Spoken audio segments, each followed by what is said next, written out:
personalizada, ustedes usan la opción de crear una plantilla, ¿ya? Y ustedes mismos definir cuáles van a ser los destinos, la categoría, las propiedades de las amenazas, definir las amenazas, incluso vas a poder compartir tu plantilla. Es muy personalizable este tema. Si ustedes desean crear su propia plantilla, enfocado de pronto a un cierto aspecto o un problema muy medular, como por ejemplo el modelamiento de amenazas para dispositivos médicos. ¿Ya? Entonces, ¿cuál es el primer paso? Vamos a seleccionar la plantilla bajo el marco de SDL y vamos a dar en crear un modelo. ¿Ya? Esperemos un momento que se refresque la pantalla, que todavía no se presenta la vista de creación del diagrama. Unos segunditos. Parece que hay un poquito de retardo. Ya, ahorita si ven mi pantalla secundaria que ya estamos viendo el lienzo en el que vamos a trabajar. Entonces, ahora, vamos a, ¿por dónde deberíamos empezar? Bueno, evidentemente primero vale acotar algo. Dentro del análisis del modelamiento de amenazas, ¿qué es lo que siempre se recomienda? Si es un proyecto que es de creación nuevo, ¿verdad? Esta arquitectura va a ser nueva la que vas a definir. Tú puedes empezar con un modelamiento de amenazas dentro de un diagrama macro, ¿verdad? Que es el ejemplo que vamos a hacer el día de hoy. Pero vale la pena acotar de que si tú quieres agregar más detalle, aparte de este modelamiento macro, dependiendo de cómo se vaya expandiendo tu arquitectura, tú puedes ir aquí en la opción de diagramas y agregar más diagramas y trabajar con tantos diagramas que sean necesarios y que todos esos estén atados, ¿verdad? Ahora, voy a cerrar aquí. También algo de concepto que es muy importante que consideres, tú me puedes decir, bueno, Peter, no siempre vamos a crear una arquitectura nueva, vamos a trabajar en un proyecto nuevo, muchos de estos son proyectos legados o proyectos que ya han estado en curso. Bueno, ¿qué es lo que te recomienda la práctica?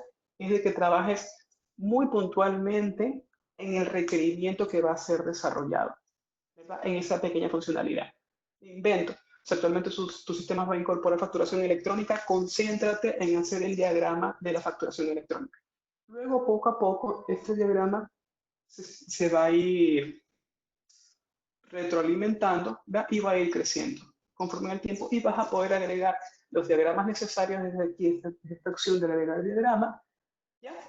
O con este vas a poder incluso agregar luego uno macro en que se vaya integrando todos estos módulos. ¿Correcto? Listo. Entonces, gracias Steven por la confirmación. Hecho. Ahora, continuemos un poco. Luego de aclarar ese punto, ¿cuál va a ser nuestro primer paso? Bueno, vamos a darle un nombre a nuestro diagrama. Como es un diagrama macro, vas a ir aquí en la ventana de propiedades del elemento, ¿verdad? Y aquí donde dice diagrama 1, le vas a poner el nombre de tu proyecto. En este caso le vamos a poner proyecto Z. ¿Verdad? Ya tenemos el proyecto Z. Vamos a enfocarnos un poco del escenario. Yo ahorita mi escenario, el ejercicio que tengo en mente es trabajar, ¿verdad? Recordando un poco en uno de los proyectos que estoy trabajando, vamos a hacer el diagrama de modelamiento de amenazas para una arquitectura que comprenda un sistema de denuncias en línea.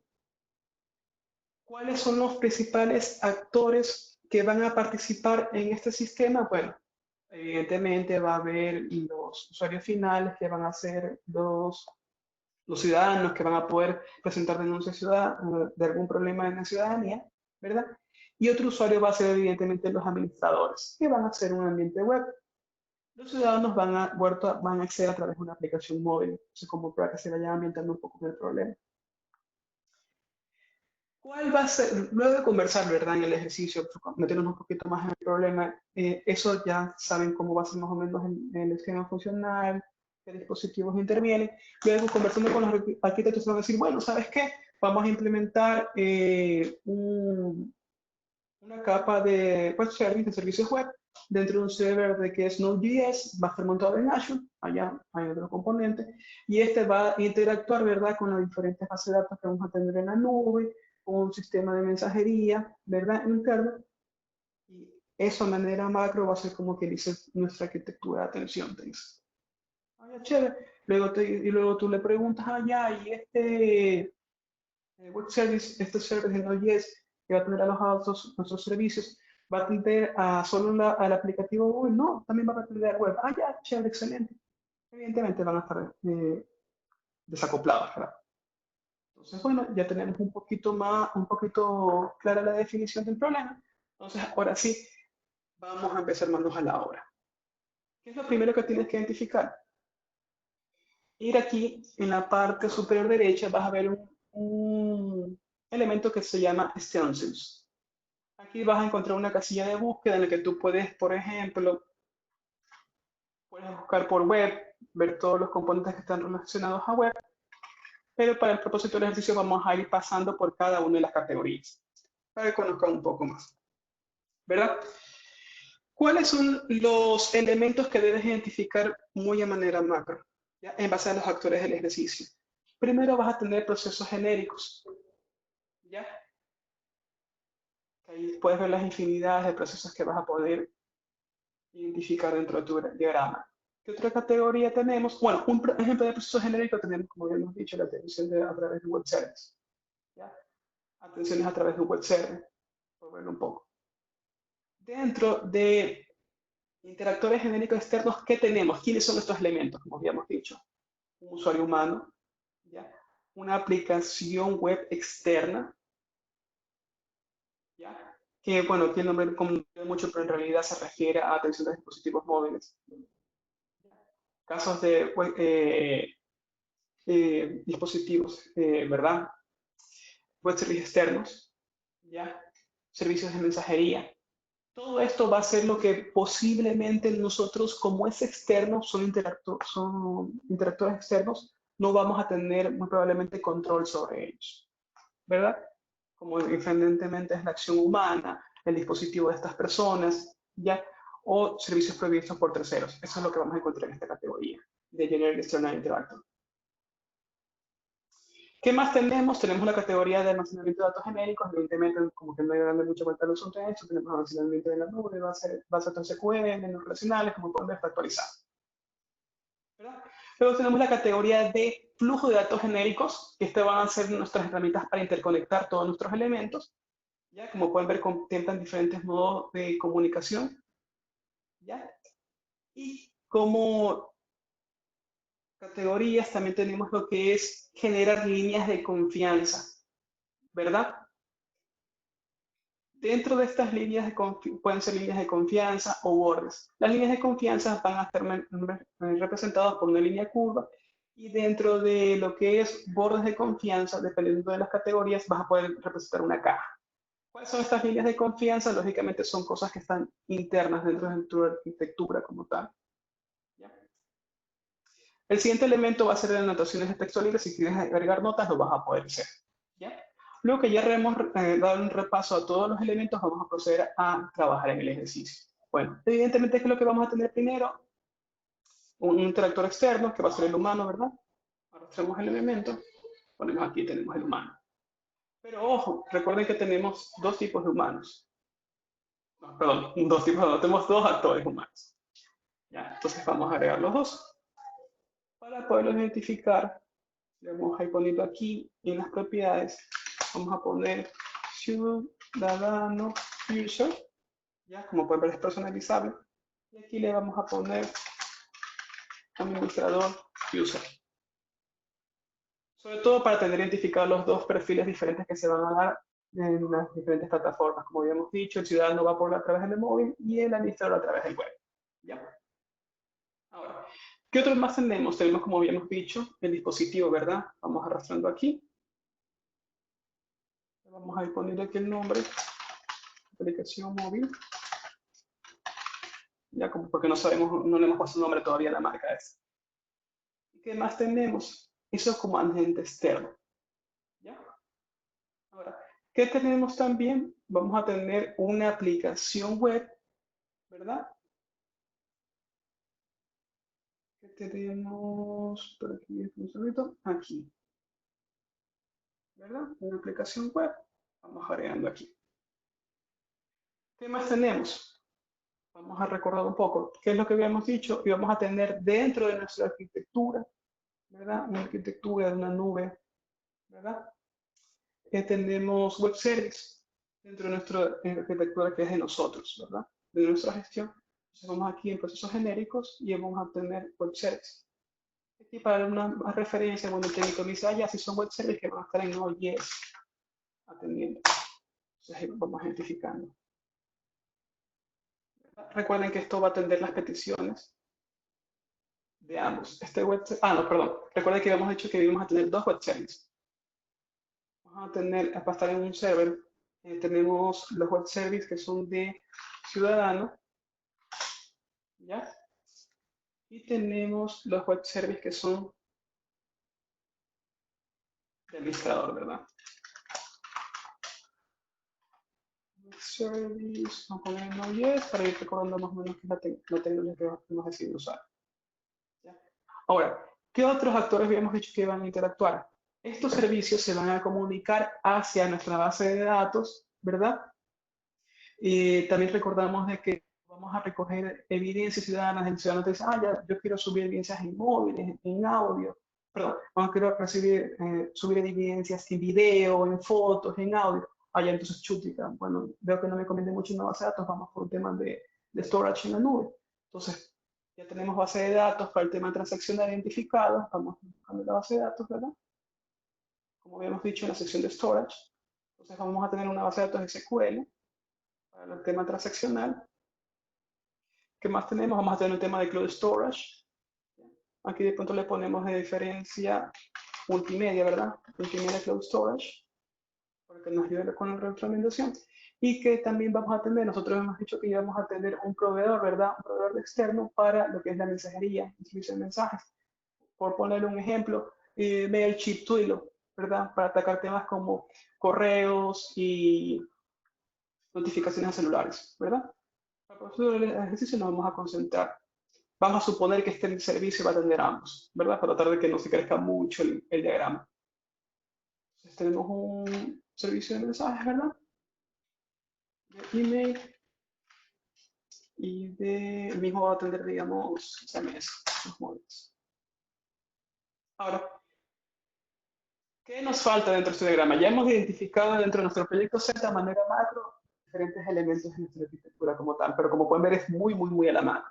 ¿Qué nos falta? Lógicamente, hacer la comunicación entre estos, ¿verdad? Entonces, viene la persona de telecomunicaciones y dice, bueno, como vamos a manejar información sensible y todo, y por tener seguridad de ley, todo tiene que ser cifrado por comunicaciones HTTPS. Entonces, bueno, vamos a través de los flujos de comunicación y vamos a buscar todas las conexiones que son por HTTPS, ¿verdad?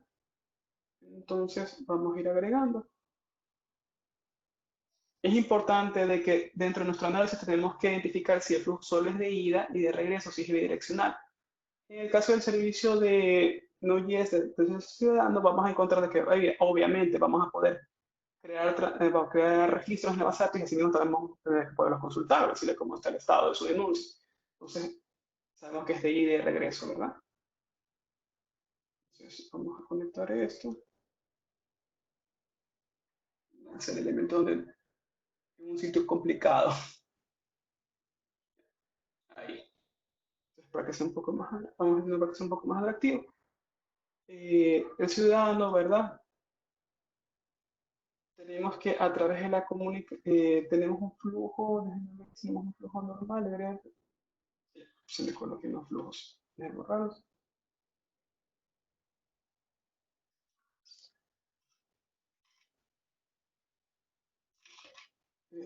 Déjenme borrar estas cosas aquí que se me selecciona otra parte.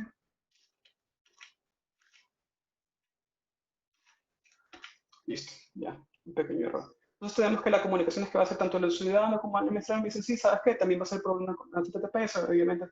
Todo por seguridad manejamos ahorita que hacer por comunicación HTTPS. Todo lo que tenga que ver con información sensible, ¿verdad? Entonces vamos a ir agregando, ¿verdad? Aquí vamos a poner los agregados. Como pueden ver es muy sencillo.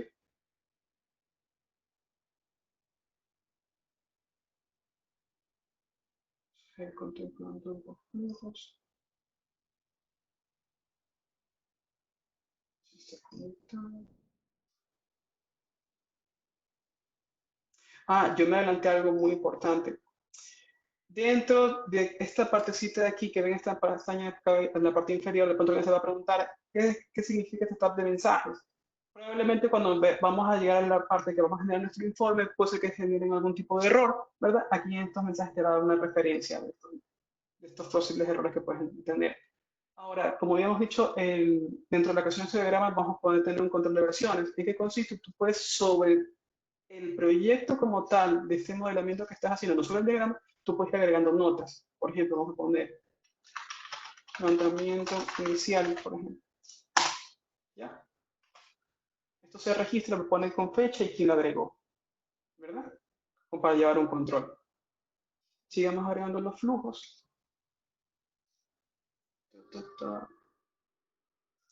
Ay, caramba, veo que me he dilatado un poco con el tiempo de la conferencia. Me quedan unos 10 minutos. Plan B, Steven, consulta.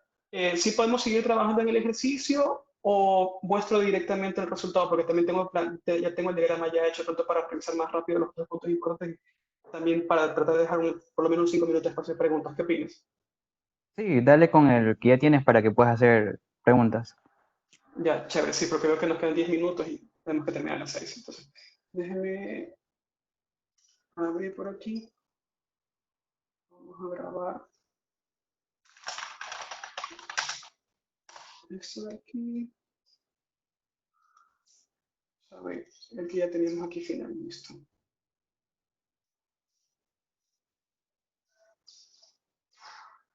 Ya.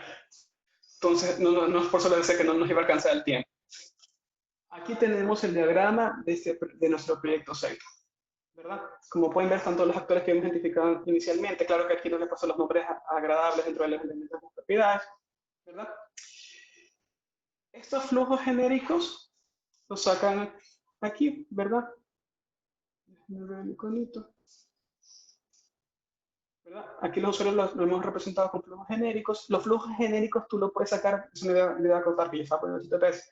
Los arrastras de aquí, desde la categoría, das clic aquí, y así tienes un flujo genérico. Como en el caso de la interacción del usuario con la aplicación, ¿verdad? Que son las HTTPS, lógicamente. A partir de la aplicación, es verdad, ahí sí van con HTTPS, ahí se arrastras desde aquí. ¿Ya? Corrigiendo un poco ese punto. ¿Qué más tenemos que de pronto se nos puede ir escapando? Para estas líneas de confianza, ¿verdad?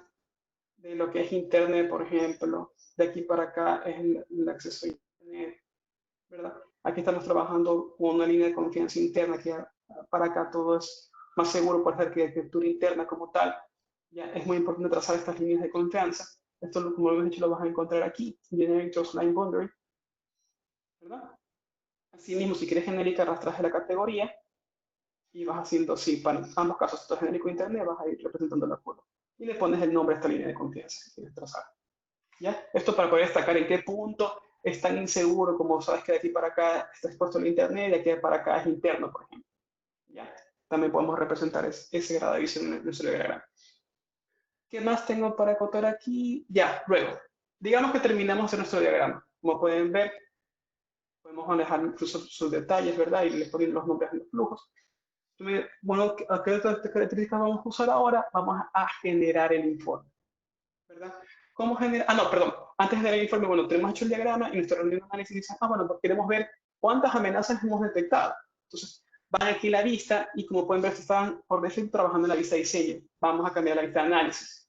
Entonces, aquí en la vista de análisis te va a proporcionar el listado de amenazas, orientado a qué diagrama nuestro proyecto Z, va a mostrar quién está haciendo los últimos cambios, la fecha de modificación, como pueden ver, tiene un control de versiones, el estado, si no iniciado, por defecto todo va a ser no iniciado, de las vulnerabilidades que identifique, y va a tener el título de la vulnerabilidad, la categoría a la que pertenece, una pequeña descripción de la misma, va a tener un espacio para justificación, cómo se da la interacción, y por defecto todas las vulnerabilidades identificadas van a tener una prioridad alta. Nosotros tenemos que identificar eso.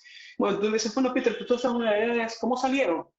Salieron automáticamente de la herramienta. Tú nomás vas, una vez que tengas tu diagrama, vas, seleccionas vista de análisis y ¡fum! Te le vas a el listado de amenazas. No tienes que hacer esta identificación tú. Yo con el diagrama, la herramienta te lo da. Y como podemos ver, dentro de los títulos, tenemos justo lo que habíamos revisado dentro de lo que es Strike, del modelamiento de amenazas. Como hemos dicho, elevación de privilegios, ¿verdad? Perdón, dentro de la categoría elevación de privilegios, tampering, lo que vemos repasando en la definición de slide. Por eso que les decía que no tenemos que profundizar mucho en eso. Ahora, si ustedes están clear a cada una de estas vulnerabilidades, ¿verdad? Ustedes, les recomiendo que tanto los títulos de la categoría no se toque, la descripción te da un detalle que consiste esta amenaza, esta vulnerabilidad, y aquí en esta casilla de justificación, tú deberías agregar dos cosas importantes. Las observaciones que tú quieras aportar como asesor de seguridad, ¿verdad? O la persona que está responsable de gestionar este tema, ¿verdad? Por ejemplo, de que por ave motivo tú pones, ya, es que se encuentra mitigado porque tienen un hardware de hard security model y por eso no se aplica, no aplica esta vulnerabilidad, entonces ya, chévere. Tú vas lógicamente, no te olvides de ponerle que no aplica, pero siempre y cuando pones la debida justificación. O asimismo, si es algo que tú, evidentemente, tú dices que necesita investigación o que no está iniciado, ¿ya? Si necesita investigación, obviamente porque falta profundizar el tema, no estoy todavía analizado los estatus. En lo iniciado, ¿cuáles son los estatus que yo te recomiendo cuando tengas marcado no iniciado? ¿Ya? No iniciado por defecto, lo que te botó la herramienta. Necesita investigación, siempre debe tener la justificación. ¿Y cuál va a ser esta justificación? Va a ser lo que nosotros aprendimos dentro de nuestro metodología de DREIT, ¿ya? De que era el análisis del riesgo. Entonces tú vas a poner las abreviaturas, ¿verdad? Del DREIT, que es lo que se espera. Y por cada una de ellas tú le vas a dar un punto, como habíamos dicho, del 1 al 10, ¿verdad? Tenemos que si va a ser 5, con tu equipo de conversión se va a ser 8, ¿verdad? Entonces, ¿cuál es la idea? Que esto siempre te acostumbres a agregar una justificación y al final tener un total, ¿verdad? Calculas un promedio, digamos que en promedio fue 9, perdón, aquí le pasé 10. Entonces, para que con esta justificación, con estos criterios, incluso tú te puedes expandir en cada uno de ellos de por qué agregaste estas notas aquí en la justificación, ¿ya? Y no te olvides de cambiar la categoría en base a los criterios que tú hayas puntuado. Entonces, tú puedes en el interno definir una escala, ¿verdad? Decir, ¿sabes qué? Va a ser bajo, me invento siempre que sea menor a 5 el puntaje, medio si el puntaje da precisamente 5 y alto si da mayores a 5, por ejemplo. ¿Ya? En este caso, simulamos que el total dio 9, lo dejamos en alto. ¿Ya?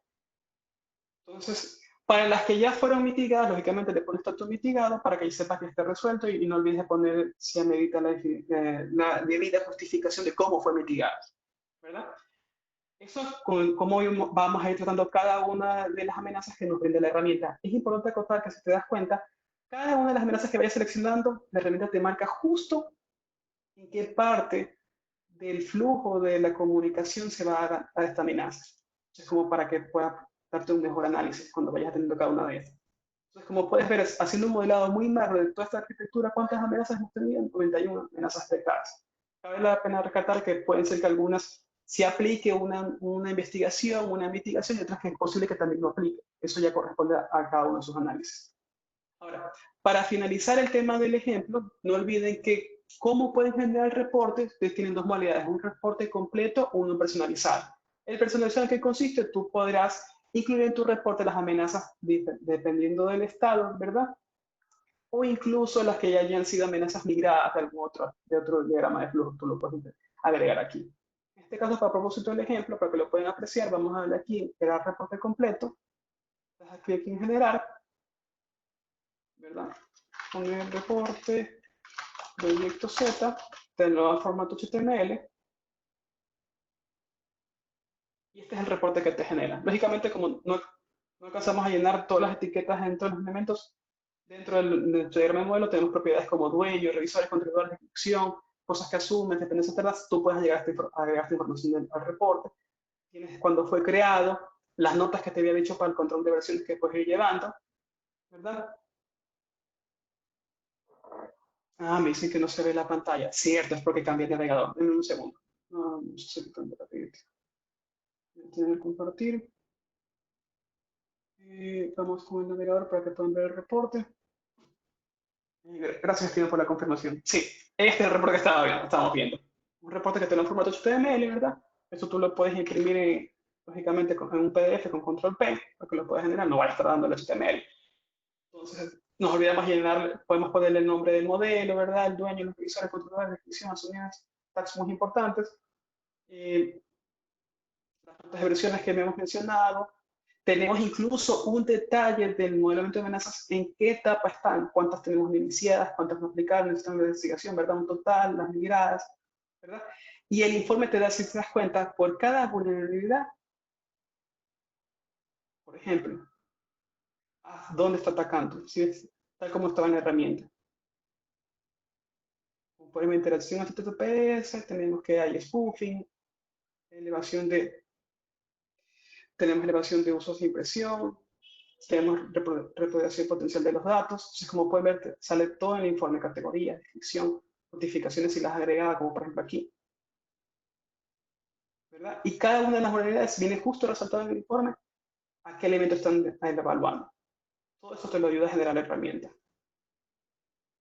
Y al final de nuestro modelo macro se va a ir lógicamente anexando los flujos a detalle que quieres ir agregando, como tenemos aquí un ejemplo, un flujo pequeño de cliente. ¿Ya? Eso con la generación del reporte y con el ejercicio de la herramienta. Ahora, vamos a volver a la presentación para ya ir pasando al espacio de, pequeño espacio de preguntas, muy rápidamente. Ya, listo. Ahora, vamos a volver a compartir la lámina. Ahora, como les he hecho en referencias, la lámina, ¿qué es lo que más vas a encontrar? Vas a encontrar el enlace de descarga de la herramienta de modelamiento de amenazas, vas a encontrar la guía de Microsoft SDL que vas a poder descargar para poder crecer un poco más el SDL, enlace para buenas prácticas de SDL, vas a encontrar más recursos y herramientas, como por ejemplo, tú me vas a decir, bueno, tengo un modelamiento de análisis de amenazas, pero como desarrollador quiero escanear, por ejemplo, mi código o mi aplicación web o mi web service para ver si en realidad estoy mitigando nuestras amenazas o si existen más amenazas que pueden ser descubiertas que no salieron en análisis, ya aquí en más recursos y herramientas vas a poder encontrar eso. Si quieres una aplicación gratuita que analice websites, web service, puedes irte por la herramienta WhatsApp Zen Attack Proxy. Aquí está el link de descarga también. Y también vas a encontrar recomendaciones de mitigación con herramientas que te brinda Microsoft.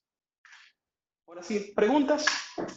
Recuerden, las preguntas ahí me puede ayudar Steven cómo hacer la mecánica, si dentro de una herramienta, o de pronto si por cuestión de tiempo no alcanzaron, si tienen alguna pregunta o dudas, pueden buscarme ahí en mi página de About Me, Peter Concharre, y ahí van a encontrar mis contactos tanto en LinkedIn, Facebook, Twitter, mi blog y mi página de Slideshow donde voy a subir la presentación. Entonces, Steven, tú dirás. Vamos a esperar unos minutos a que Sí. las personas hagan las preguntas.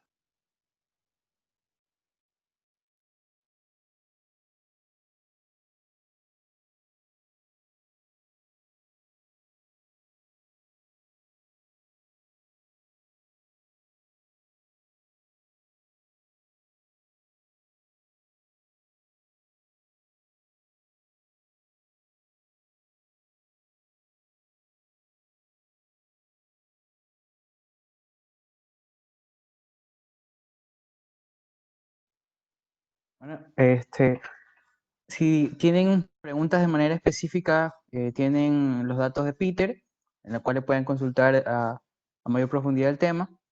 Entonces, agradecemos tu participación, Peter. Esperamos poder contar con tu maravilloso conocimiento y presencia en algún otro evento.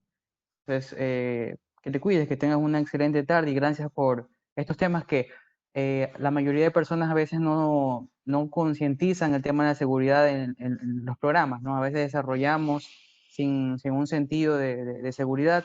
Entonces es muy bueno contar con estas herramientas y contar con este conocimiento para poder trabajar de una manera muy segura. Muchas gracias. Steven, chicos, muchas gracias a ustedes.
Buena tarde con todos. No sé si pueden ver mi pantalla.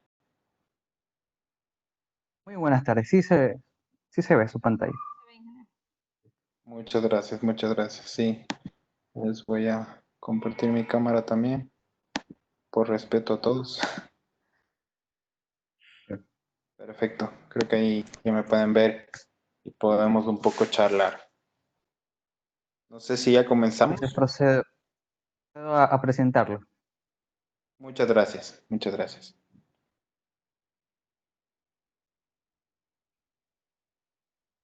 Continuando con las conferencias, tenemos al ingeniero con el máster Santiago Medranda, un poco sobre él. Es máster en seguridad de tecnologías de la información y MBA en IT Management por la Universidad Europea de Madrid, ingeniero en electrónica y redes de información por la Universidad de las Américas de Ecuador. Actualmente se desempeña como IT Expert Security en el Banco Pichincha de Ecuador.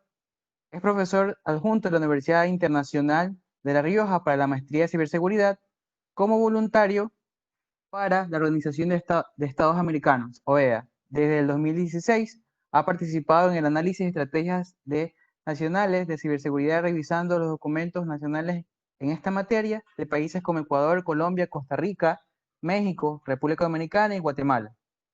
Miembro de la Asociación Ecuatoriana de Ciberseguridad. Se ha desempeñado como auditor de TI y ciberseguridad para la firma PricewaterhouseCoopers, España, auditando empresas de IB 35 como Telefónica, Banco Santander y Grupo Volkswagen. Es director nacional de seguridad informática en el Consejo Nacional Electoral de Ecuador, consultor independiente y conferencista en materia de ciber ejercicios, estrategias de red Team Blue Team, cumplimiento normativo de protección de datos y escenarios de arquitectura de seguridad empresarial. A continuación, el máster nos deleitará con el tema seguridad en redes híbridas. ¿Cómo conectarnos de manera segura a la nube? Adelante, máster.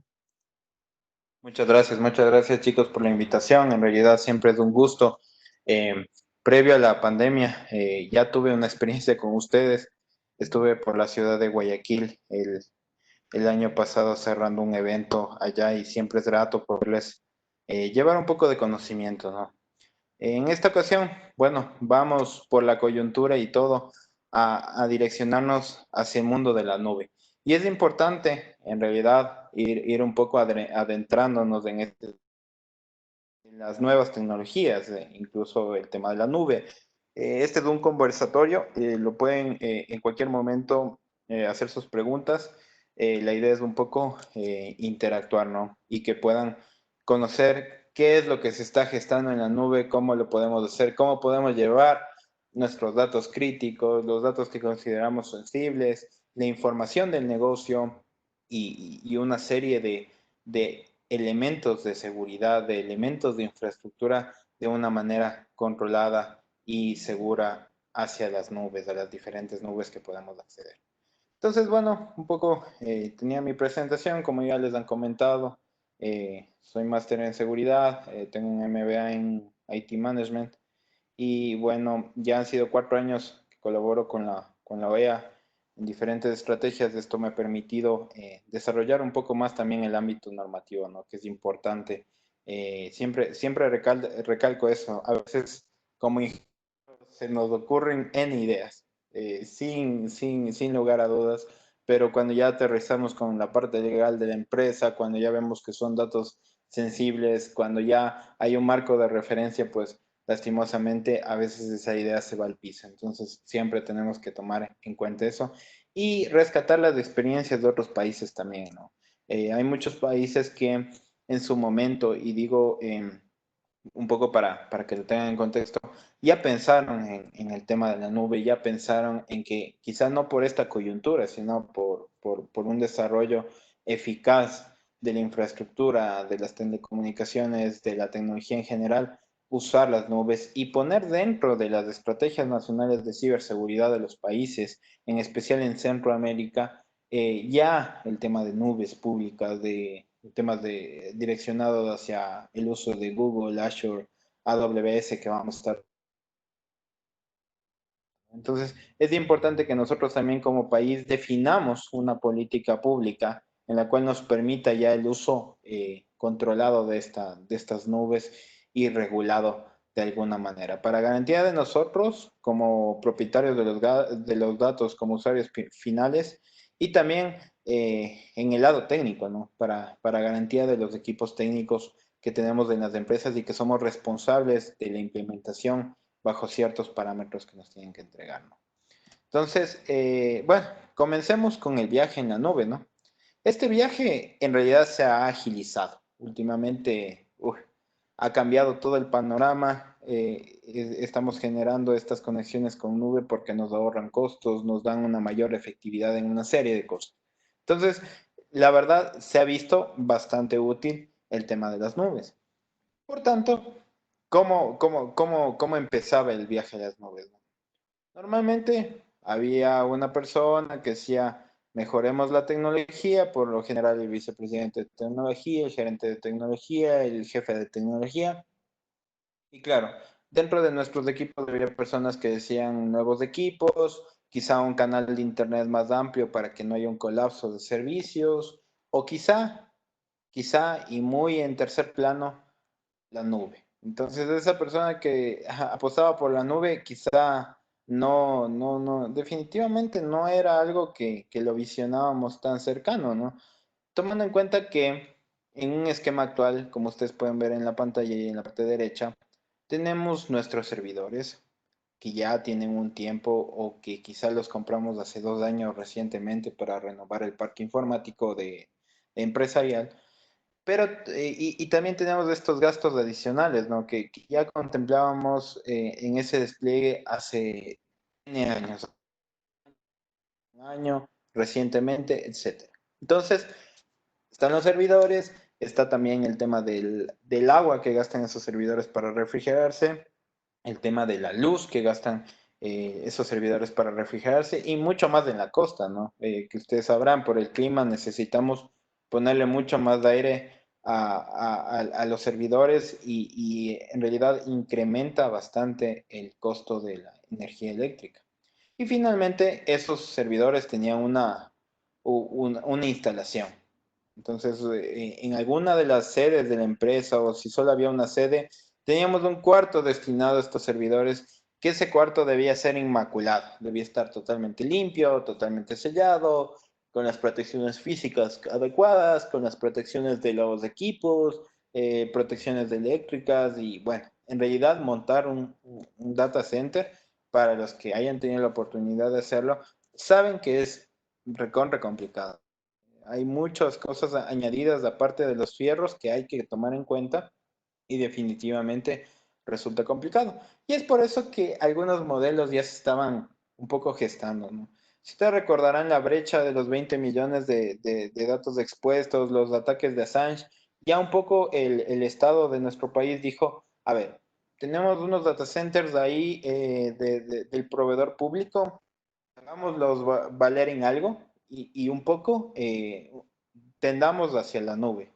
Tendamos hacia una nube privada del país o una híbrida entre privada y pública, en la cual, claro, las empresas públicas o las empresas privadas podían arrendar el espacio físico para un poco despreocuparse de estos ítems que tenemos bajo los servidores, que son justamente los servicios básicos y la locación segura. Entonces, vamos un poco ya estableciendo este tema. Ahora, como segundo punto, también obviamente ya existe el tema del coronavirus en la actualidad y el coronavirus nos genera un versus bastante real. Esto hay que transparentarlo porque es así, ¿no? Tenemos por un lado el mantener la infraestructura on-premise y por el otro lado mantener el costo de nuestro personal. Definitivamente, nuestro personal aquí tal vez me vaya a tocar hacer una inversión mucho más grande en equipos para conectar a todo este personal, pero me va a tocar incrementar costos que no los tenía como contemplados. Entonces, empiezo ya, o algunas empresas empiezan ya a prescindir de personal. Y es lo que no queremos, es lo que como área técnica también tenemos que tratar de aportar a la empresa para generar ahorros en otro sentido diferente al que, al que significa dejar sin trabajo a un recurso de la empresa.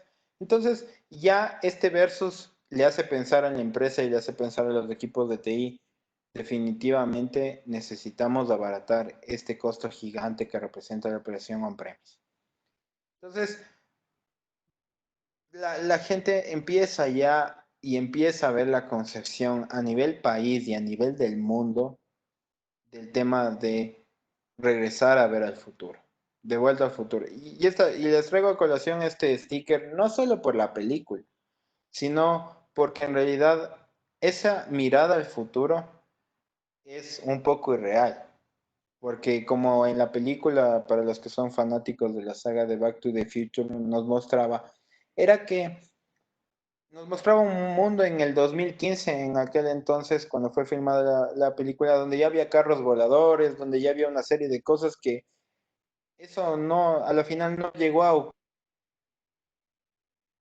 cumplió el aniversario de la película, se cumplió la fecha en la que la película estimaba que el mundo iba a tener esa tecnología, ¿no?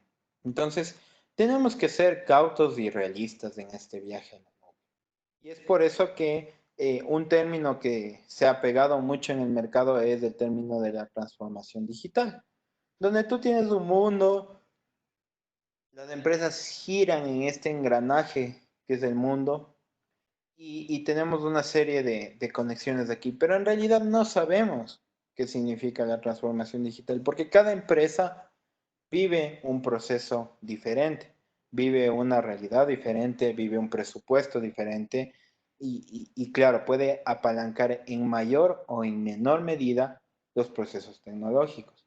Entonces, la transformación digital es un término que si bien es cierto se ha popularizado tanto, debe también ser asumido con la responsabilidad del segmento al cual pertenecemos como empresa.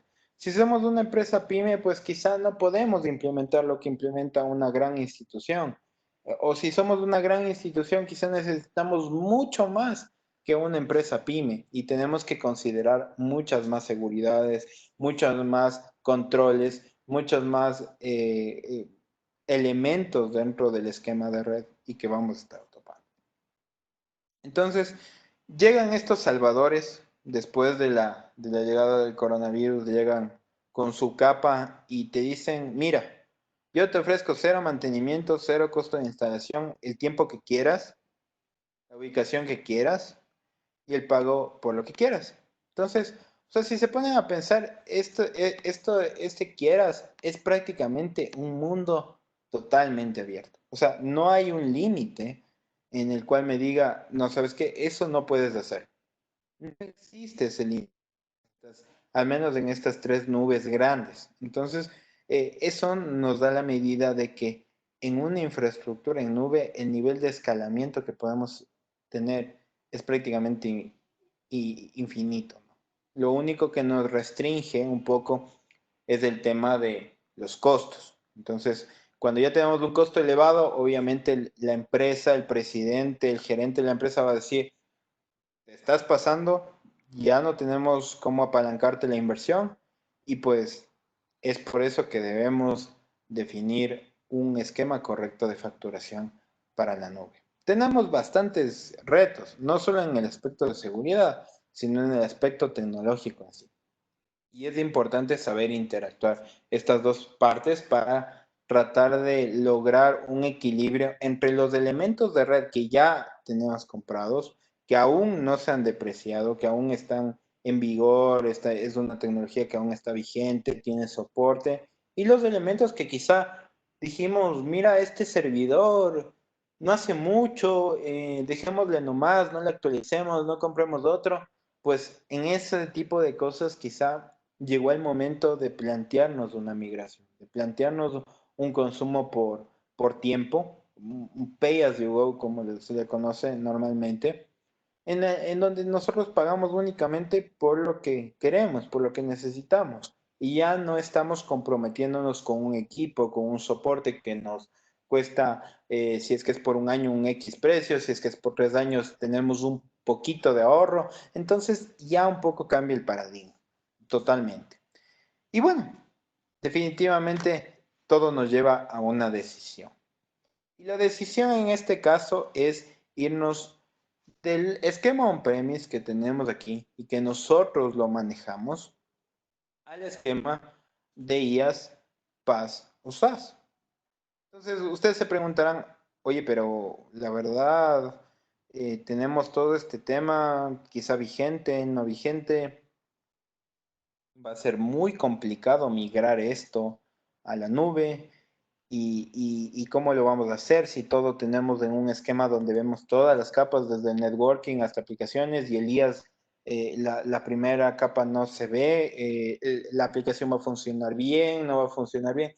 Hay N interrogantes. Lo que tenemos que concentrarnos es en ver qué servicios en realidad hacen sentido primero migrar y encontrar el valor en la nube y encontrar qué grado de seguridad tenemos que implementar y finalmente determinar cuál es el grado de inversión, el grado de involucramiento que necesitamos de los altos mandos de la empresa para que puedan entender este tema. Entonces, tenemos estas tres nubes y aspas en sus diferentes sabores y que, claro, cada una de ellas tiene sus proveedores. Entonces, para empezar, tenemos el SaaS, ¿no? La nube del SaaS es prácticamente aplicaciones que nosotros solo consumimos. Y que es súper claro. Dentro de esta nubecita tenemos Slack. Para los que no conozcan, Slack es una aplicación de mensajería para equipos. GitHub, que es un repositorio de código de manera SaaS para los que trabajaban con Team Foundation Service, por ejemplo, o con Bitbucket, tal vez, no sé si le suene, o con otros repositorios del tipo Git, incluso GitLab, que también es otro repositorio. Entonces, ya existe este servicio de manera SaaS. G Suite, que es como ustedes conocen la suite de ofimática de Google, que de nombre en los últimos tiempos, el gran, eterno y al cual estamos muy acostumbrados, que es Office 365 con su Word en línea, PowerPoint en línea, Excel en línea. Tenemos un abanico de posibilidades y OneDrive para guardar los archivos, ¿no? Entonces tenemos una serie de cosas. Google Cloud, Google Cloud en ciertos servicios está aquí, porque en ciertos servicios sí se puede determinar que es un SaaS. AWS, también en ciertos servicios, en los cuales, por ejemplo, un poco se ha popularizado últimamente las funciones lambda, incluso para hacer ataques. Las funciones lambda son funciones que permiten generar código y ejecutarlo en el esquema que se llama serverless. Entonces, este serverless genera N posibilidades de ejecutar un código más limpio y de cara a seguridad, un código de exploits incluso mucho más eficiente, ¿no? Entonces, incluso hay algunos análisis, si ustedes pueden un poco revisar la de arquitectura serverless, algunos ataques de fuerza bruta en el tema de passwords son más eficientes, son mucho más eficientes si es que se construye una función y se implementa en una arquitectura serverless. Salesforce, el eterno gigante del CRM, que es justamente normalmente el software que nosotros necesitamos para contactarnos con nuestro cliente. Puede ser Salesforce, como puede ser Workday, que es otro CRM, u otros que están en el mercado. Eso en realidad es un poco transparente. Y Azure, en algunos servicios, como por ejemplo su Active Directory, ¿no? La Active Directory de Azure, Azure Active Directory, es enteramente un SaaS en el cual yo prácticamente y por debajo no me tengo que preocupar del servidor, no me tengo que preocupar de un hardening, no me tengo que preocupar de ninguna de las consideraciones adicionales. Pero en realidad todas estas aplicaciones son seguras. ¿Ustedes creen que son seguras? Pues no es del todo cierto, ¿no? Hay diferentes niveles de seguridad Y para esto vamos a ir adentrándonos en qué necesitamos. Entonces, aquí yo les planteo una pequeña demo para enseñarles que existen ya herramientas que nos permiten evaluar en qué postura estamos de cara a seguridad. Voy a coger algunos de estos pequeñas aplicaciones y les voy a mostrar en una herramienta que justamente ya está disponible en el mercado y lo pueden revisar. Es Netscope. Nos va a decir la postura en realidad de cómo están estas aplicaciones en materia de seguridad. Déjenme abrirles porque ya lo abrí, pero me parece que se me ha perdido. Bueno, no importa. Déjenme un momento. Ya. Entonces, es bastante particular, ¿no? Este tema. Les voy a dejar de compartir un poco mi pantalla solo un momento mientras pongo las credenciales. Como ustedes saben, es un poco sensible, ¿no? Entonces, pero vamos a ingresar ya mismo y se las voy a compartir por las mismas esta pantalla. Entonces, ya la tenemos lista. Voy a volver a compartir. Y vamos a continuar. Entonces, aquí ya tenemos nuestra aplicación.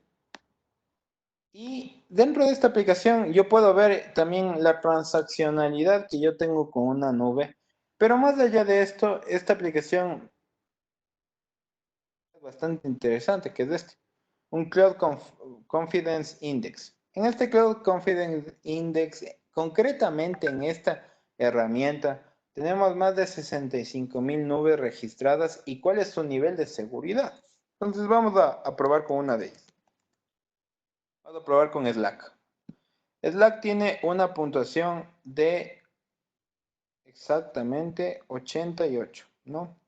Entonces, y nos dice, hay un plan free, hay un plan estándar de Slack y hay un plan plus de Slack, ¿no? Entonces, tenemos 3 planes con este costo que puede variar, eventualmente cambia, ¿no? Pero más o menos tenemos eso.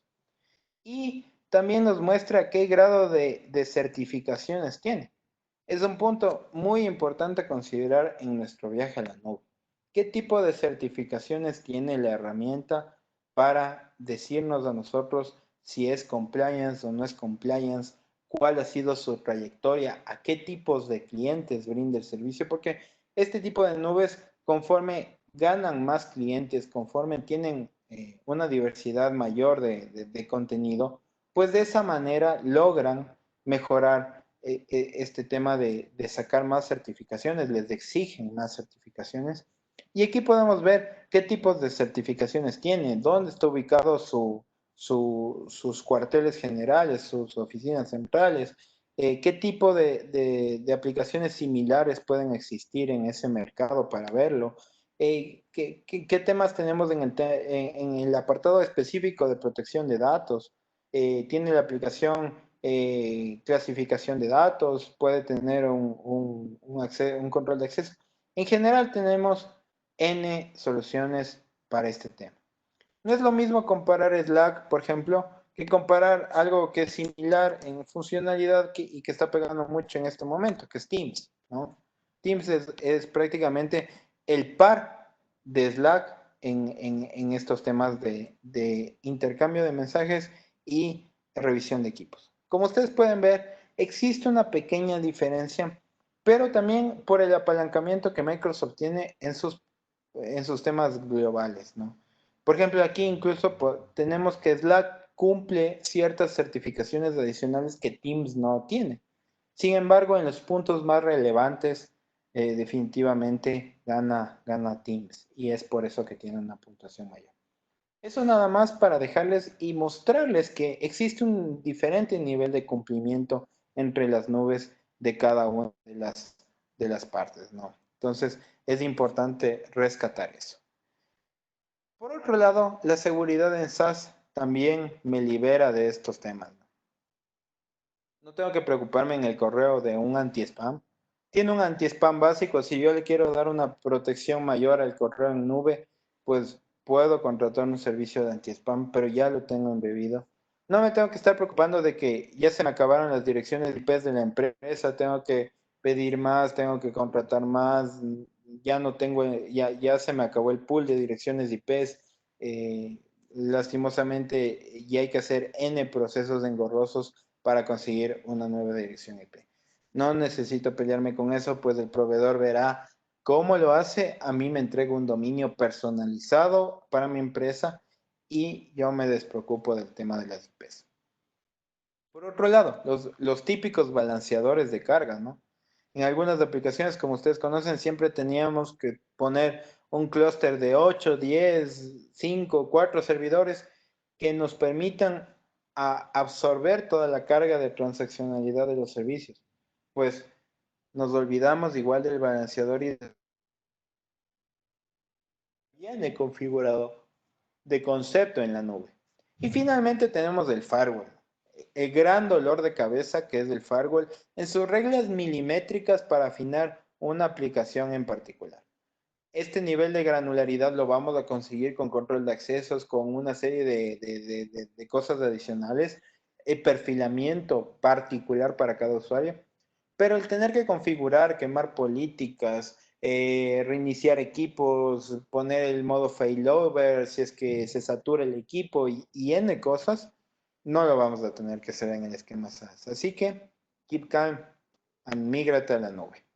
Definitivamente pensamos así, ¿no? En este esquema de SaaS, pero con sus ciertas consideraciones, porque según el demo que les mostré, no es lo mismo comparar esos tops que yo les he mostrado a comparar una nube que quizá tiene 6 meses en el mercado y no ha recorrido el camino que han recorrido estos otros servicios. Entonces, sí necesitamos tener dos puntos de partida, dos puntos totalmente separados en los cuales nosotros podamos identificar cuál es el servicio, con qué trayectoria vamos a adquirir este servicio y qué tipo de nube es. Vaya a ser una nube que está alojada, yo que sé, en Vietnam, de la cual no sabemos nada, ni siquiera las personas que nos venden ese servicio hablan español. Es un portal un poco que raya en un portal falso y ahí estoy ingresando los datos de mi tarjeta de crédito. Entonces, tenemos que tener esas precauciones. No todo lo económico y 100% barato con un costo mínimo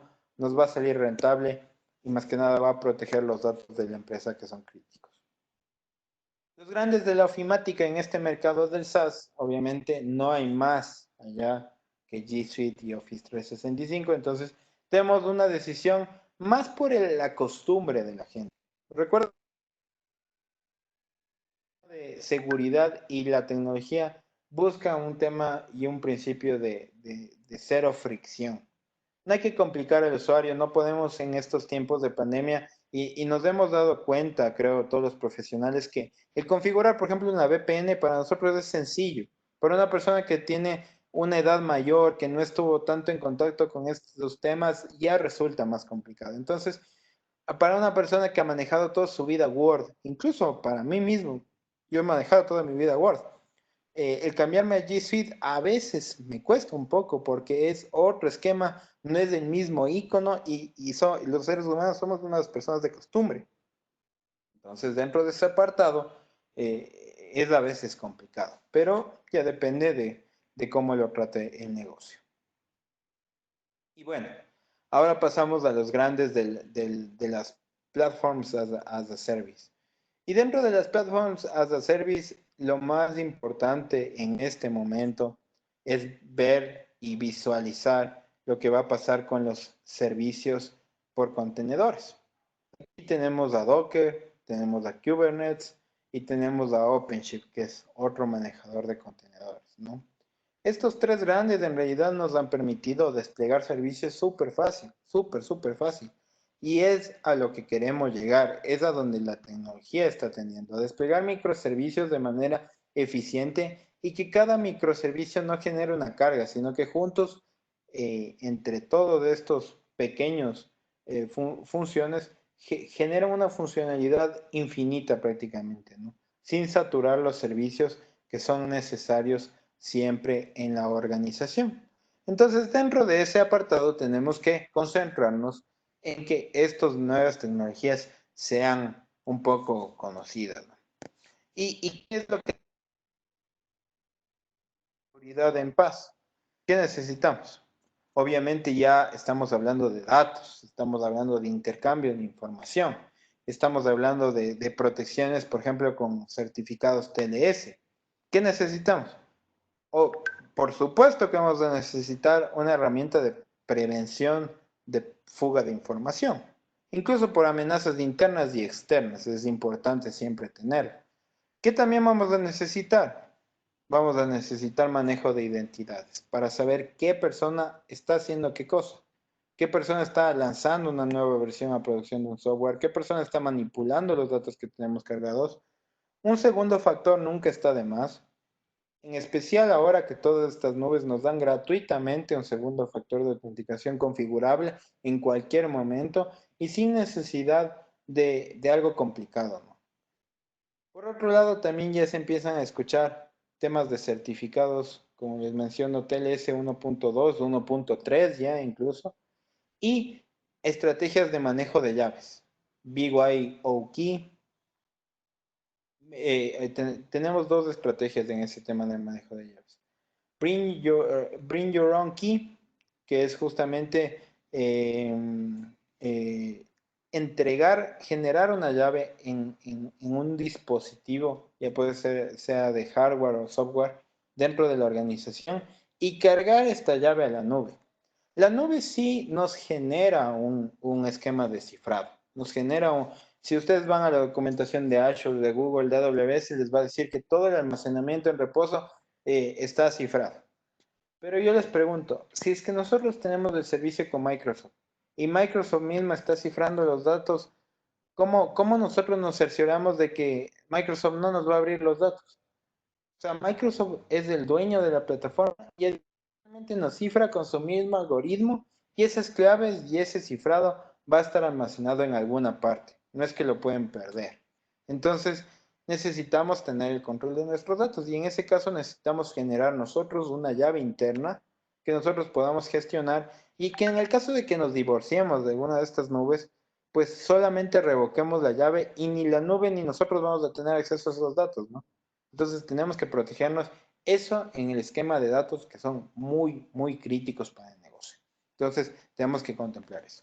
El WAF, el Web Application Firewall, que siempre está a la orden del día. Y claro, este pequeño icono que no encontré uno mejor, pido mil disculpas, ya estamos hablando de servicios alineado a este tema de los contenedores, estamos hablando de servicios de manera de APIs. ¿Qué son las APIs? Son pasarelas de consumo de servicios, que son monetizadas, que son segmentadas, que pueden tener reglas de seguridad particulares y que pueden ser orientadas a N personas que estén dispuestas a pagar por este servicio. Entonces las APIs sí se convierten en un factor de decisión a la hora de proteger. Si yo tengo ya un esquema de APIs, no es lo mismo implementar, y eso quiero que quede un poco claro, no es lo mismo implementar un WAF, que es un Web Application Firewall, a implementar un API Protection.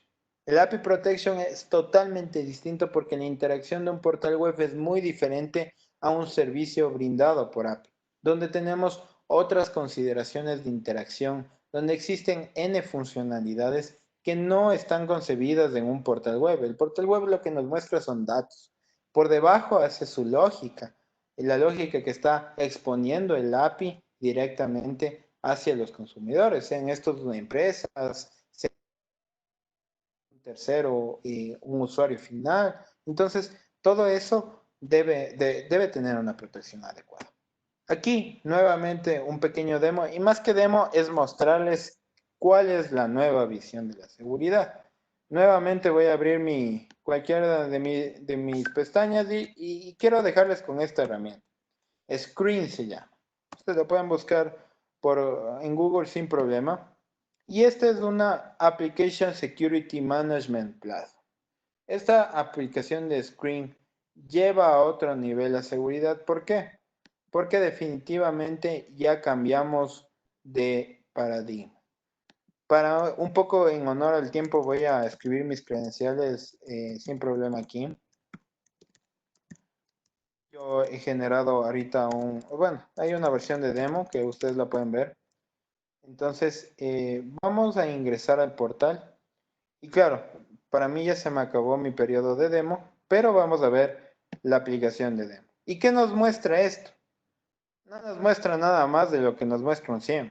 Ustedes pueden ver aquí ataques, pueden ver errores de 4XX, 400, 404, 403, errores 500, incidentes de seguridad. Esta es una plataforma que ustedes me van a decir, o sea, es lo mismo de siempre. Pero ¿en qué radica su valor? ¿En qué radica su valor? Bueno, aparte de que obviamente vamos a tener una visión mucho más bonita y segmentada de ataques. Definitivamente su valor radica en que la interacción de esta aplicación genera una interacción nativa dentro del código. Para integrar esta aplicación de Screen a nuestros servicios, nosotros tenemos que poner una sentencia del código dentro del paquete de aplicación. Cuando el paquete esté compilado y ya integrada la solución, dentro de este apartado de configuración, nosotros tan solo como un iPhone podemos habilitar o deshabilitar la protección que nosotros queramos y queramos configurar para esa aplicación, sin necesidad de topar de nuevo la aplicación, sin necesidad de incrustar más código, sin necesidad de que el equipo de programación o el proveedor me tenga que cobrar un centavo extra. Yo puedo activar aquí la protección de un Runtime Application Cell Protection, que es el RASP, las últimas tendencias. Protección en vivo para SQL Injection, para Shell Shock, para Local File Intrusion, el top 10 de ojos. Puedo activarlo o desactivarlo de aquí, sin problema. Y me va a mostrar las estadísticas de cuántos de estos ataques han sido exitosos. Y si yo no sé qué es un SQL Injection, pues no se preocupen, esto es tan intuitivo que aquí en la documentación me va a mostrar qué es un SQL Injection para yo entender cómo me están atacando. Entonces necesitamos de este nivel de visibilidad en un mundo que estamos publicando muchos más servicios en línea y que necesitamos revisar cada vez más las configuraciones. Entonces, dentro de esto, pueden activar ustedes el WAF.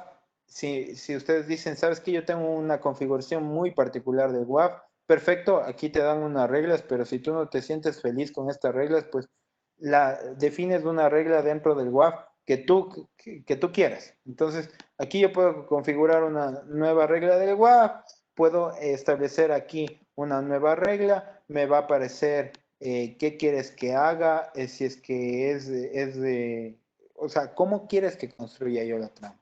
Entonces, yo la puedo configurar sin problema en esta plataforma. Y así puedo activar módulos o puedo quitar módulos dependiendo de qué tipo de aplicación sea.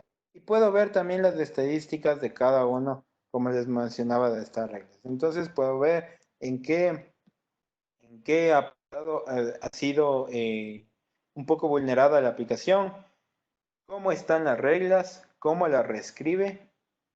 En realidad tenemos todo. Entonces, les quiero dejar con este concepto nuevo porque en realidad es muy importante que nosotros tomemos en cuenta estos nuevos paradigmas. Y bueno, continuando en honor a tiempo, como les mencionaba, también tenemos los grandes del IaaS. Y finalmente aquí tenemos a Google Cloud Platform, Amazon Web Services y Microsoft Azure. Entonces, definitivamente los tres son grandes. ¿Por qué le puse Alibaba Cloud? Porque para algunos entusiastas pueden probarlo. Pero nosotros tenemos una limitante que es de concepto y que todos los profesionales de tecnología debemos entender. Y es la latencia.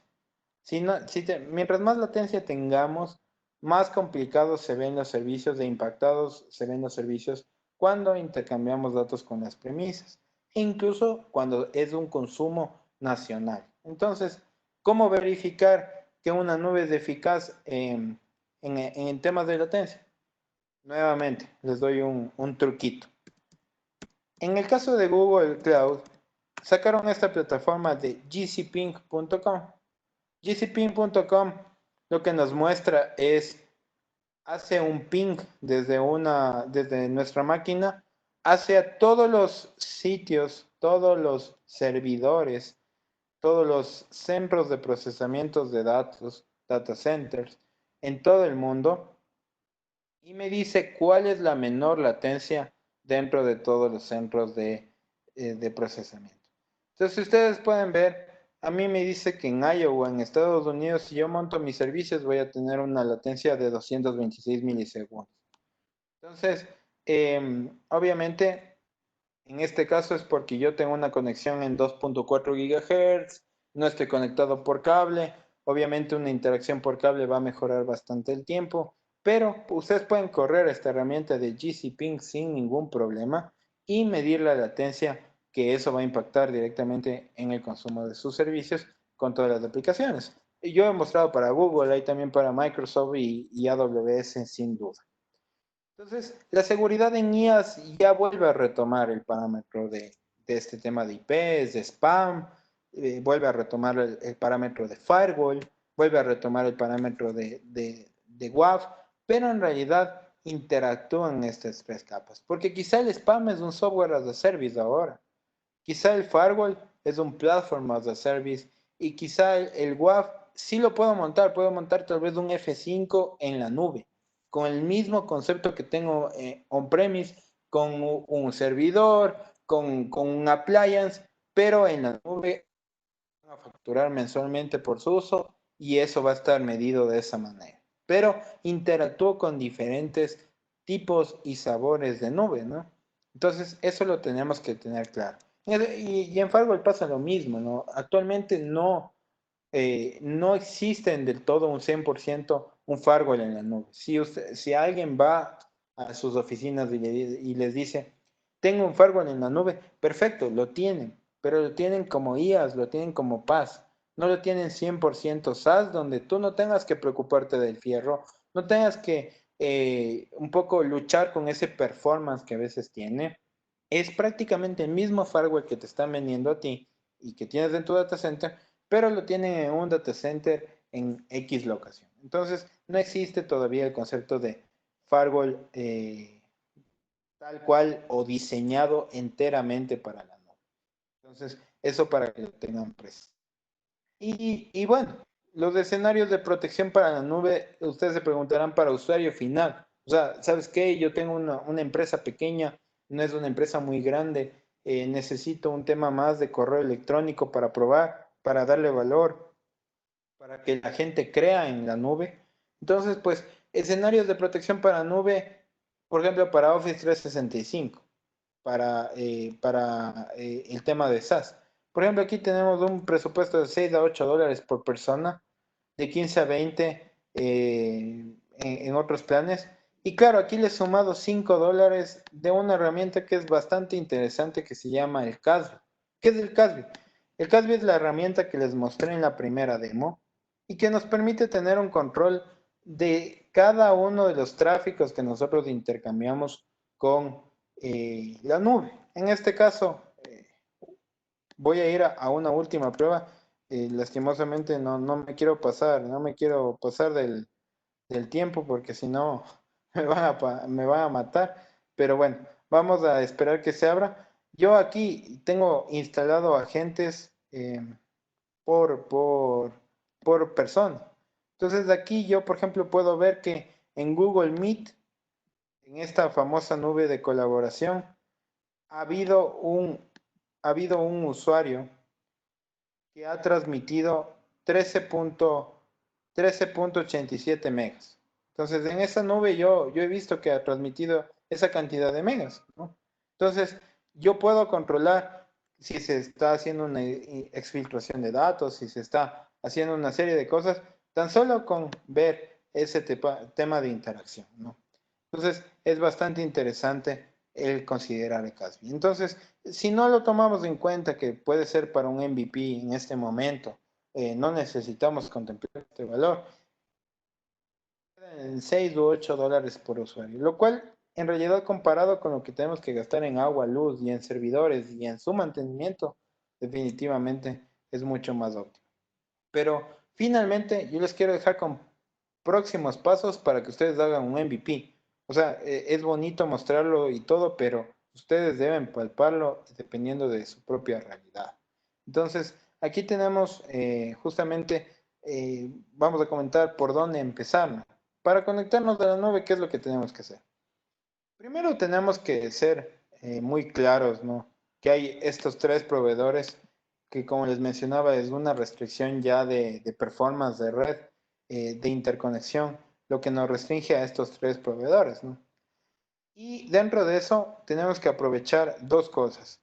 Estos tres proveedores nos garantizan de 200 a 300 dólares gratis de crédito si nosotros nos federamos ahorita.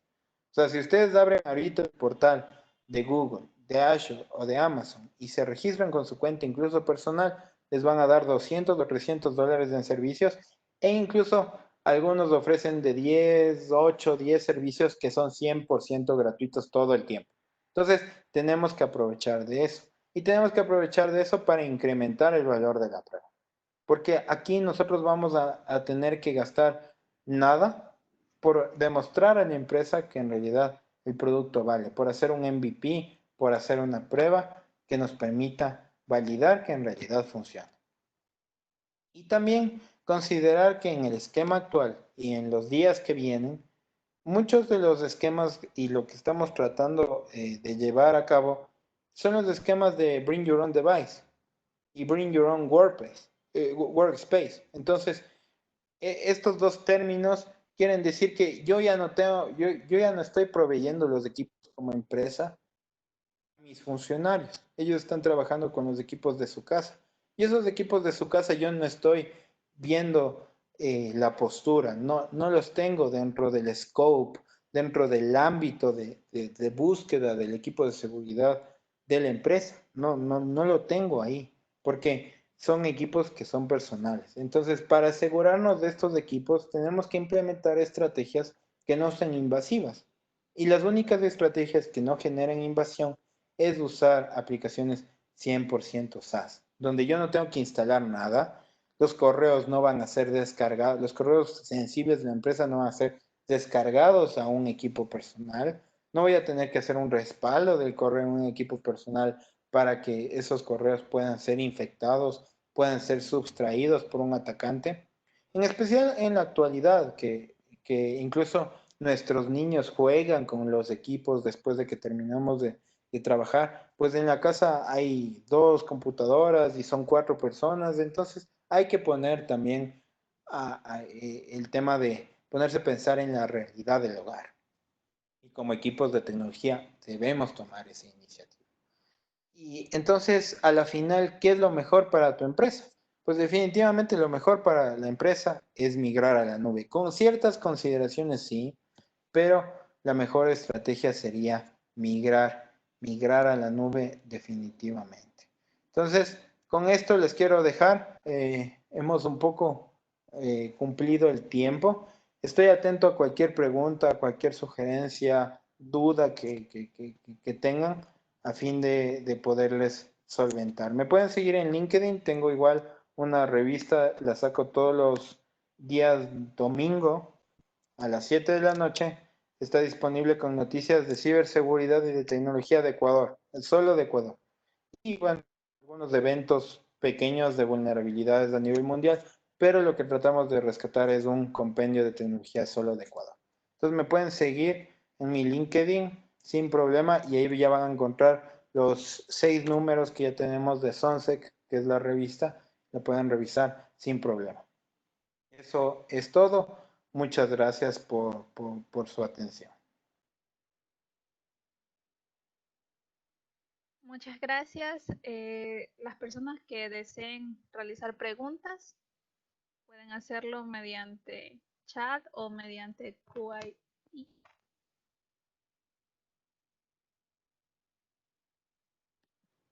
No estoy viendo las preguntas, así que voy a dejar de compartir un momento la pantalla por si me hacen algún. Aquí tenemos una pregunta. Perfecto. Dice, gracias por la charla. Una duda. Tal vez ha escuchado de la nube de IBM. ¿Qué tan eficaz es? ¿O qué enfoque de servicio da? Sí, justamente sí he escuchado la nube de IBM. He tenido la oportunidad de verla también. ¿Qué te puedo decir de la nube de IBM? A ver, la nube de IBM inició por un proyecto de virtualizar las plataformas de IBM, en este caso los AIX, los famosos AIX, los mainframes. No sé si pueden ver mi pantalla de la presentación. Y en general, o sea, La nube de IBM salió con ese concepto y dentro de la nube de IBM existe un componente que se llama SkyTab incluso, que te permite virtualizar estos servidores que son mucho más particulares. Un poco la limitante de la nube de IBM es que algunos ciertos servicios requieren una mayor interacción, un mayor afinamiento que no, que por ejemplo, Google no lo ves. Refiérase servicios como conexiones VPN, por ejemplo, son mucho más sencillas en Azure, en Google. El tema de, yo qué sé, SD-WAN. En Azure tienes muchos complementos, tienes Azure One, que es una SD-WAN. O sea, tienes una serie de complementos que tal vez la nube de IBM no tiene en este momento un gran escenario. Puedes hacer una prueba, tienen buena latencia con Ecuador y tienen un buen soporte a nivel local. Sí, totalmente de acuerdo. Pero en algunos servicios, dependiendo de qué es lo que buscas y qué es lo que quieres asegurar y qué elementos de IBM quieres probar ahí, porque puede que requieras un elemento particular de IBM para probar esta nube. Entonces, vale la pena probarla y vale la pena asegurarla de las maneras que IBM mismo te brinda algunos componentes y algunos vendors ya están ahí. O sea, háblese de Checkpoint, háblese de F5, son vendors que normalmente salen en todas las nubes y IBM no es la excepción. Entonces, vas a tener unos complementos, pero no vas a tener el gran mercado que tiene Google o que tiene Azure en este momento. Es más o menos como que compararas un iPad, un Android y un Amazon Fire. En el Amazon Fire vas a tener aplicaciones, sí, vas a tener Netflix, vas a tener Facebook, pero quizá una aplicación en particular no la vas a tener. Entonces, es un poco ir en ese sentido. Ahora hay más tecnología para Azure y Google, definitivamente.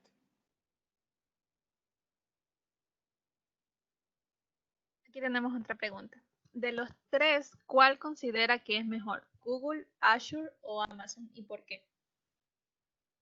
A ver, personalmente te puedo decir que considero que Azure es mejor y te voy a responder solo por una simple razón.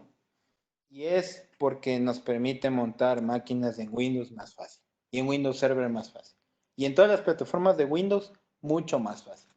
Es la única razón por la cual el diversificar y porque normalmente tenemos SQL Server, tenemos también el Windows Server, tenemos Windows 10 en el caso de que ustedes quieran hacer escritorios remotos a la nube, lo pueden hacer, pueden montar 10 Windows 10 ahí arriba y darles acceso a las personas de la organización con un segundo factor de autenticación, con las credenciales de acceso, con una serie de cosas que nos van a facilitar llevar el Windows a la nube.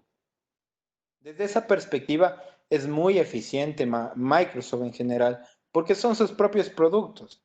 Y en las otras nubes sí, primero hay un costo un poquito más alto porque normalmente estas máquinas se provisionan con. Entonces, tú pagas por la máquina, por el procesamiento, por la memoria, por el disco duro, pero así también tú pagas por la licencia. Y la licencia es muy económica en Azure. En Google y en AWS tú puedes montar máquinas de Microsoft, pero tienen un poquito más de complejidad. Por ejemplo, GCP, Google es mucho más eficiente, por ejemplo, para máquinas Linux. Te monta una máquina Linux en menos de un minuto de cualquier capacidad. Tú puedes montar un CentOS, un Debian, de cualquier capacidad ahí. Y puedes de ahí virtualizar y agrandar la máquina y hacerle más elástica. Entonces, en Linux te podría decir que Google es la solución. Lastimosamente, por los temas que a veces son coyunturales que quieres llevar incluso al usuario final a la nube, con un escritorio virtual en la nube, quizá, puede que la estrategia sea pero si tienes servidores Linux per se, si quieres montarte un clúster de Linux, incluso si quieres hacer pen testing con una Kali en Linux, lo puedes hacer en Google. No tienes la imagen de la Kali como tal, pero puedes instalarte un Ubuntu y de ahí una imagen dockerizada de tu Kali Linux y vas a tener tu ambiente de pruebas sin ningún problema. Y va a ser mucho más eficiente. Entonces, ya depende mucho del sistema operativo y del scope, ¿qué te puedo decir? De cómo definas tú que va a crecer tu nodo, o para decidirte por la mejor.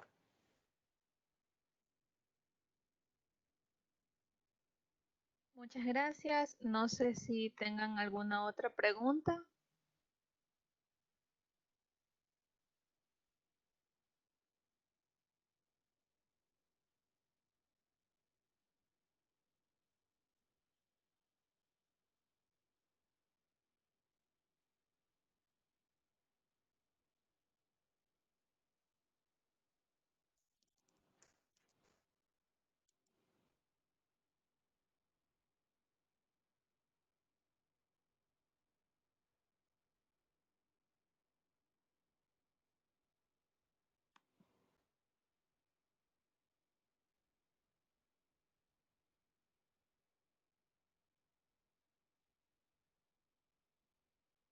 Que nos dicen dos preguntas, me parece.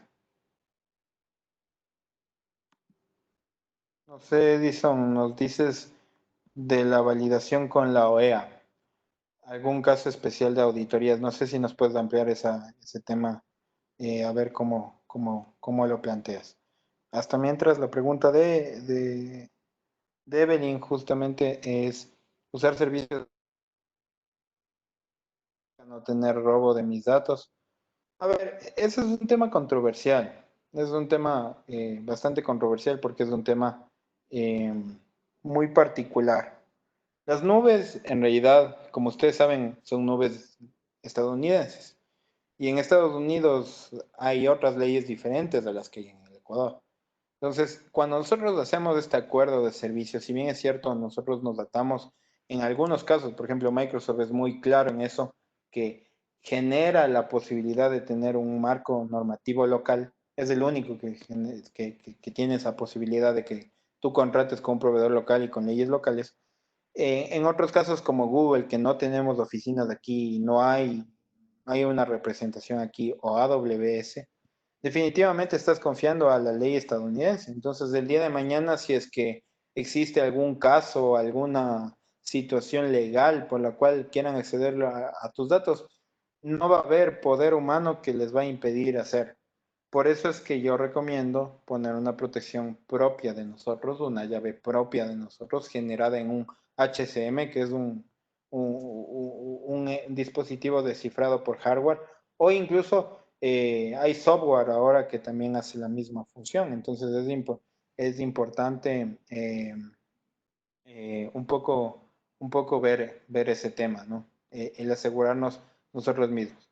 Ah, claro, Edison, bueno, contestando a tu pregunta, ¿qué te puedo decir? Hay algunos casos que la gente en el tema de auditoría no lo ve a primera vista. Tuve un caso particular, bueno, en el tema de la OEA, para comentarles un poco qué es lo que yo hago como voluntario de la OEA.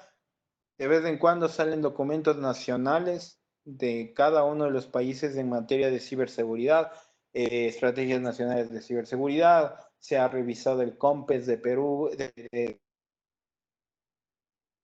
justamente un documento que tiene algunas buenas prácticas de seguridad, y a todas esas documentaciones se les hace comentarios, se les hace sugerencias que eventualmente cada uno de los gobiernos acoge y va puliendo la norma en base a lo que nosotros sugerimos y en base a lo que también las personas de cada país lo sugieren. Entonces, de esa manera podemos ir un poco interactuando y enterándonos de qué es lo que está pasando en la región, lo cual es muy adecuado. En el caso de las auditorías, que durante mi trabajo en España les puedo comentar de que a veces se nos pasa algunas cosas bien particulares. Por ejemplo, en una institución financiera ya, lo que teníamos era el auditar en materia de ciberseguridad la aplicación móvil de un banco. Entonces, la aplicación de móvil de un banco, ustedes supondrán que es la aplicación más segura que debe tener una institución, ¿no es cierto? Entonces, prácticamente no había un poco de resistencia, había un poco o sea, ¿qué más le ponemos a esta aplicación? Nosotros validamos todas las pruebas y donde nos dimos cuenta que había la deficiencia era en el sistema operativo en donde residía la aplicación. Es algo que queda fuera del scope de tecnología de cualquier institución financiera. Ninguna institución financiera puede decir, bueno, en ese tiempo ahora ya hay otras medidas de control, pero en ese tiempo no, la gente no se preocupaba por si el dispositivo era ruteado o no, si era un Android ruteado o no, si es que era un dispositivo iOS de generación, yo que sé, un iPhone 4S, que tal vez estaba instalado un Cydia, o sea, estaba vulnerada su imagen base y no estaba con los últimos parches de seguridad. eh, una serie de cosas, ¿no? Y obviamente es el mercado del banco, gigante de personas, ¿no? Entonces, dentro de esa auditoría revisamos la aplicación y hay que tomar varias medidas, incluso tomando en cuenta de que cuando yo realicé esta auditoría estaba a meses, semanas yo diría, no meses, semanas, que salga la normativa de GDPR actual en la Unión Europea. Entonces, el que a ti te vulneren tus datos por un dispositivo del cual no tienes control, pero impacta a los datos del banco, eso sí, según la normativa europea, es penado para el banco, porque existe dentro de la normativa de GDPR un concepto que es Privacy by Design, donde tú tienes que contemplar que la aplicación en todos sus escenarios, modelamiento de amenazas y cualquier vector de ataque esté contemplado. Entonces, si es que tú no contemplas eso, la multa va para ti, porque tú no cumpliste la norma. Entonces, de ese escenario, nosotros lo que hacíamos recomendación era justamente lo que algunas aplicaciones de ahora ya lo tienen y lo pueden probar, ¿no? En este banco lo que se sugirió fue restringir las capturas de pantalla de la aplicación, que no lo habían hecho antes, restringir las capturas de pantalla. También bloquear, por ejemplo, si es que se puede identificar cuando los dispositivos son ruteados. En ese caso, bloqueaba la aplicación y se desinstalaba en algunos dispositivos automáticamente en los cuales era compatible, pero se desinstalaba también la aplicación. Entonces son controles que no les vemos a primera vista, a priori, pero definitivamente tenemos que ver todo el escenario. Cuando uno establece una auditoría, tiene que ver y tiene que ponerse del lado de la empresa y del lado del atacante y del usuario final. A veces nos ponemos del lado de la empresa. Nos damos cuenta que a veces un pequeño hack de una persona que no tiene ni idea de cómo manejar la aplicación puede darnos nos puede dar una lectura bastante aproximada de por dónde está la corrección, de qué es lo que debemos sugerir. Ahí le recomiendo descargarse la aplicación de Microsoft Authenticator. Ustedes pueden federar algunos servicios de ahí, incluso su cuenta de Outlook si la tienen. Y van a darse cuenta de que cuando ustedes graban un video, cuando ustedes hacen una captura de pantalla, la aplicación no les deja. O sea, les sale un mensaje o la captura de pantalla sale en negro. Entonces, ese tipo de cosas, ese tipo de seguridad es lo que se debe ir implementando. Claro, con un cierto nivel de madurez, con un cierto nivel de avance, ¿no? Y tomando en cuenta de que cada legislación de cada país es diferente y también los dispositivos en cada país son diferentes. En Europa era más propenso al uso de la tecnología, ¿no? Entonces hay que tomar en cuenta esas particularidades también. Y es lo que, o sea, cada día en nuestras empresas tratamos de proponer nuevas funcionalidades a fin de que un poco se vaya achicando la brecha de ataque y de seguridad en todo el despliegue de los servicios que podamos tener. Entonces, eso para un poco comentarles en estas dos preguntas. Y pues si tienen alguna otra duda adicional, siempre estoy disponible en LinkedIn, me pueden buscar o escríbenme a mi correo electrónico, sin problema se las puedo solventar. Bueno, muchas gracias, Máster, por la cátedra que nos dio el día de hoy. Creo que es muy importante saber de la convergencia hacia la nube y esta temática de la seguridad, que yo creo que es un ítem en donde las empresas siempre se preocupan.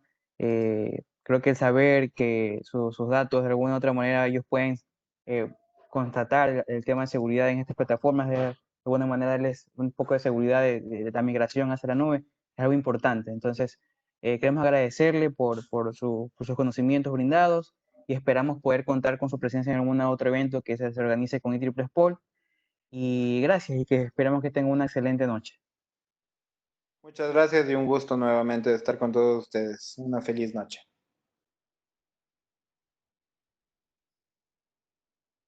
Agradecemos la valiosa presencia de todos ustedes. Les recordamos que todas las conferencias quedarán grabadas y ustedes pueden revisarlas nuevamente en nuestra cuenta de YouTube, en donde estamos como IEEE Console Sport Chapter. Los esperamos que nos acompañen a partir de las 5 en un nuevo ciclo de conferencias el día de mañana en esta jornada de redes. Tengan una excelente noche.